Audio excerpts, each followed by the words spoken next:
Now, at this point, I'm still working in my bashing layer, just throwing things out here, and I'm about to start working on the seats. Now, the seats are going to be the most elaborate thing that we've modeled so far in Moto, believe it or not.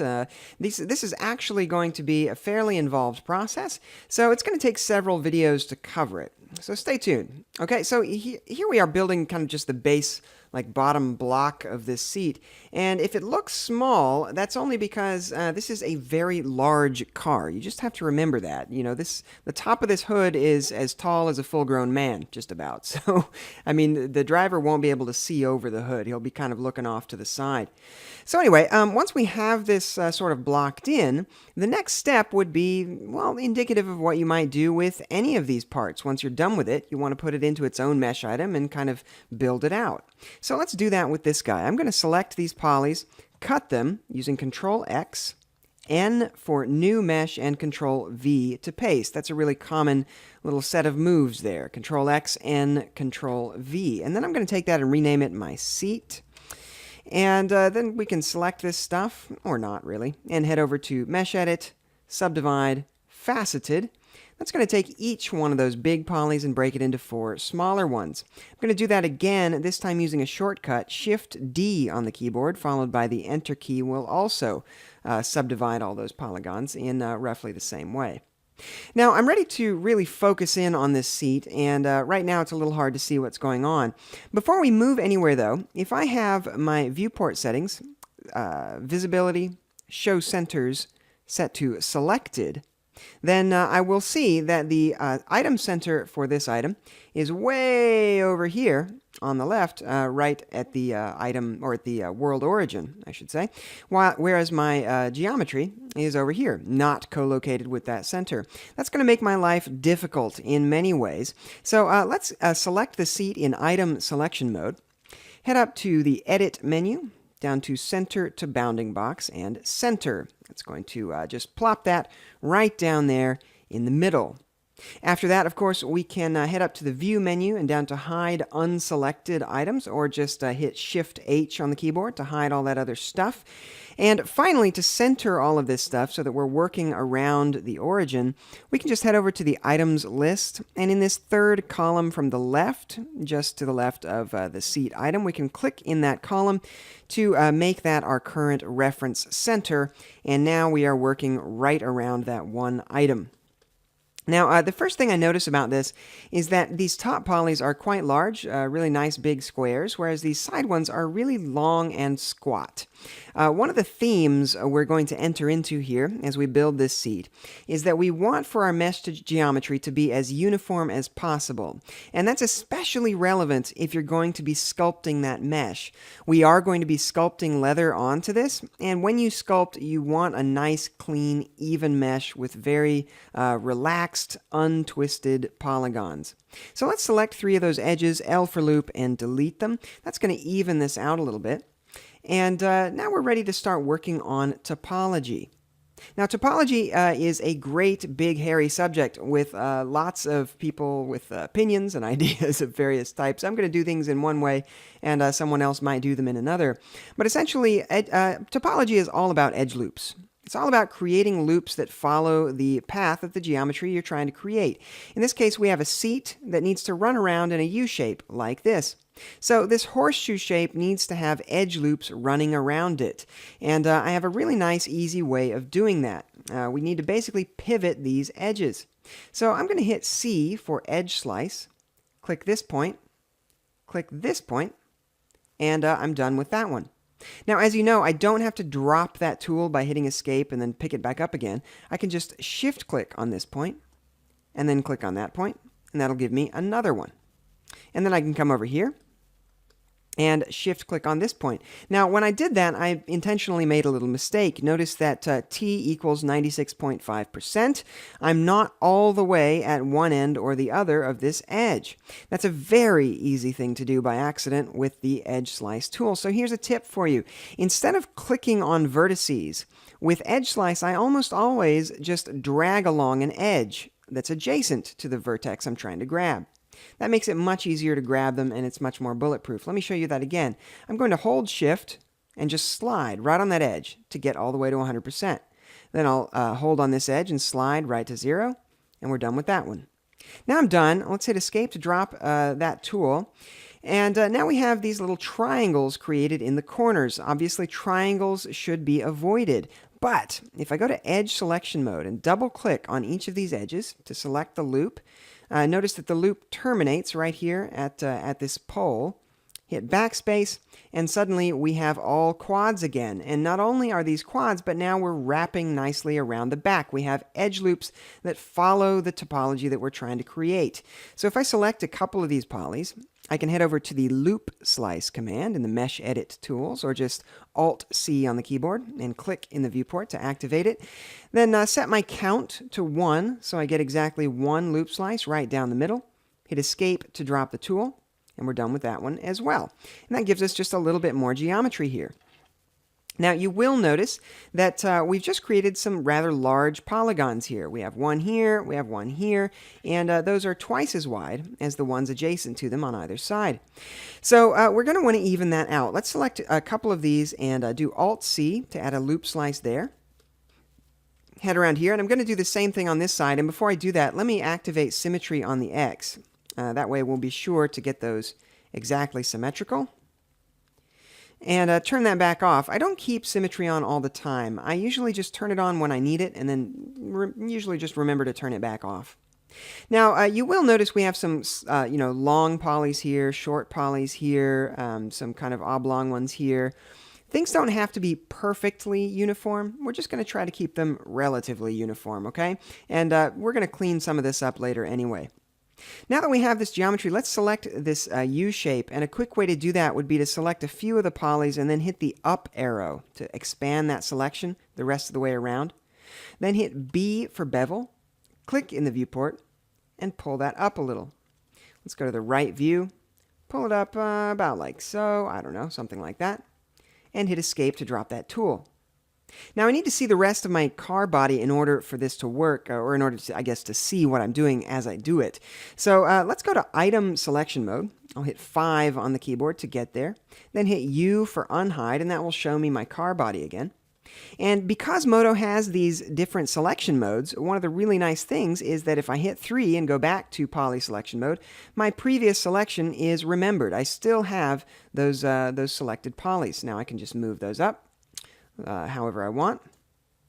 I'm going to grab a linear fall off from front to back, W for move, and angle that up some. And I'll drop that tool. Let me move my fall off forward, so now I'm only grabbing the back side of this guy and pull that up like so. And that's approximately what I need for this to look like. I'm going to hit escape to drop the tool, escape to drop the fall off, and just nudge this down a little bit. Okay, so that's about the size of the seat that we need overall. Now, one thing that I need to point out, if we look at the reference, and I do have a photo reference here, this is a reproduction of the original car. It's not from the original time period, but whoever did this did an incredible job. I mean, they really did their research, and wow, it's just a beautifully executed car. And you'll notice that the body is shaped differently from ours. We've built our body in one big kind of smooth, swoopy piece, whereas their body has one panel that comes back and then abruptly meets with the rear panel. That's a much more realistic way of doing this. And so ultimately, our body is going to look about like this too. You can also see that their plywood backing comes right up flush with that sheet metal. We're going to do that also. And you'll see that the seats match up with the shape of that cutaway right there near the... oh, I guess that is I don't even know what you call that without a canopy. It's not a pillar. So whatever that is in the rear there. And so that's all I'm doing is just eyeballing the seat to approximately that shape. And later on, we're going to adjust everything once we get the final geometry for the body in place. Okay, so let's go back to the right view really quickly. And I'm going to grab these rear polygons here. Let's grab a linear fall off from bottom to top, W for move. And I'm just going to cant this back some, about like so. And now we're starting to get the rough shape that we need. Now let me go back to item mode, select our chair, and Shift H to hide unselected once again. And let's talk about our topology yet again. First of all, we have some really long polys here in the front and in the back. Let's select a few of those, do a loop slice, and this time I'm going to actually add more than one. Let's add 3 and hit enter, and I think that looks a little bit better. We've got a little bit more uniform distribution here in the back. That is going to squish some things up here on the side. Don't worry, that stuff will work itself out over time. Next, we need more edge loops. Essentially, we want for an edge loop to run around this way so that we have a sort of a horseshoe that runs up this direction and then up and over the top edge of this, I guess, armrest here. It's not really an armrest, but that's what I'm going to call it for now. So let's jump in and do that. We're going to use the exact same method. So let me grab my edge slice tool and just drag those across to hit those. Shift drag, one right here. Let go of shift, go right there. So we get those. Hit escape to drop that tool and do the same thing. I'm going to select these edge loops here. Then I'm going to deselect the bits that I don't need. Just control drag over those guys. Then I'm going to control lasso over this stuff. And then backspace to delete. That's going to give me an edge loop that runs right around this corner. It is going to result in some tall polys here, so let's just run a loop slice, probably just one, right around that edge. Again, we're creating some bunched up stuff here. We'll fix it later. Next, we want this edge to run around and around this armrest. So we'll use the exact same trick. Let's run an edge slice here. Shift drag up one there. Shift drag one here. And finally, I'll shift drag one here. And you may notice that I'm working without symmetry enabled. I could be using symmetry right now to do this part. And that's just an arbitrary decision. There's no reason, no rhyme or reason other than that. Now I'm going to select this and L for loop, and that is the loop that we were trying to achieve. Very good. That's exactly what we need. Now, one small, just kind of best practice for you. If you're modeling something like this, typically you don't want for an edge loop to kind of spill over on either side like that. It's much better to have one edge loop that kind of serves as your summit or peak along the outer edge of a loop. So let's hit Alt-C and click to add an edge loop in the middle. And now we have a nice place for this stuff to round up to. Right there at that edge. Perfect. Now, that's basically what we need to do. Let's adjust our shape a little bit. We'll go back to item selection mode, unhide. Let's go back to the top view and adjust this somewhat. We'll turn on symmetry on the X again. And there are various ways we could approach this. I'm going to select this stuff. Let's do a linear fall off just so we're working with this stuff up here at the top. And I'm just going to squeeze that in somewhat there. Same thing with this. Let's just move that linear fall off. I can kind of scooch that down. And finally, I'll select this stuff up here in the corner and use that fall off to control that as well. And then I can really alter this shape by pulling that in. Now, you might wonder why I'm not working with the tab key enabled, right? I could be seeing a more accurate preview of what the final geometry would look like if I hit the tab key and see SDS surfaces as I'm modeling. The reason I'm not doing that is, again, because since we're going to be sculpting this mesh, it is so extra important that we have very clean, uniform geometry. If we have polygons that are very long and thin, or very short and squat, or that get twisted in any way, then that's going to cause us problems. If we're in the smooth mode, it's very easy to make mistakes and not realize it until it's too late. So I definitely recommend doing the vast majority of your modeling in the cage edit mode, and then just hop over into SDS mode to see what it looks like. Just make sure that you've got things kind of buttoned down. Okay, that's pretty much what we need here, and I don't think we need to take this a whole lot further. The one last thing is just to kind of even things out on this surface. So let's take this edge first of all and go to the Edge tools, and I'll use Edge Slide to just bring that up a little bit closer to this front edge. Then I'll take this one, and I'm going to slide that forward some, and then only take these guys in the inside. I want to slide those forward a good bit. And in fact, what I could do here is also select some of these guys. And I believe I could go to the right view. Let's do a linear fall off from top to bottom. Then run that slide tool, and I should be able to slide that. There we go. So we're kind of basically pivoting that edge in a very intelligent way. These tools in Modo, I'm telling you, pretty great stuff. Okay, let's go here, Use the same fall off. We probably don't need to change it. We can do our edge slide and just pull that forward. And the whole goal here is just to keep things nice and even in this mesh.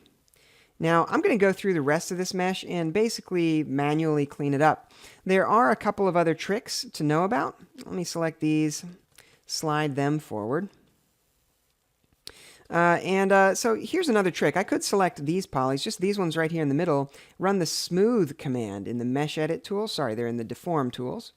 Smooth that, and those kind of will end up, moved a little bit. The problem is that only really works well on flat surfaces. So something like this, that's perfectly flat, I can run the smooth tool, and that's actually not too bad, and that actually evens things out quite a bit, so everything is nice and taut. But on a side like this where things aren't quite flat, the smooth tool is going to create deformation. It's going to deform your shape, basically, which is it's usually not ideal. I think, though, we're basically there. So let's go back and slide that forward. I think that should just about do it. All right, so that is the basic topology. I need you to build something that's got really nice edge flow on it, really nice edge loops running around everywhere you need them, and that also has fairly clean, uniform geometry throughout. Once we have that, then we can jump in and start breaking this out for sculpting.